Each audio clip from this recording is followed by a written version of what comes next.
এখন গাছে উঠবে পান্তাপাত গাছে ভয় পাইতেছে আসলে সাপ সুপ আছে কিনা আগে উঠে যাবি শুকুর আগে উঠে একটা লাড়া দিবি যদি বলার ভাষা ভাষা তাই দেখবে না কই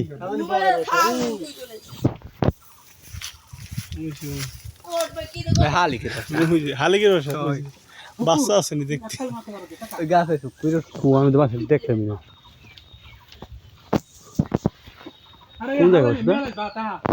আজকে রাত্রে কামড়া ফেলে গেছে আমি কিছু ভর্তা ভাত খাওয়ার জন্য আমরা খাইছেন না কোথায় আরে লোক খোঁজে কোন জায়গায় এই মনে থাকে রে মার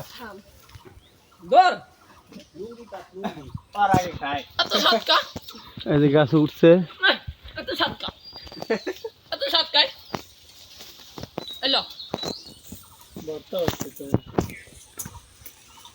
দুপুরবেলা কিন্তু সাবধানে পারিস আবার পয়লা কইস না দিন আবার আইছি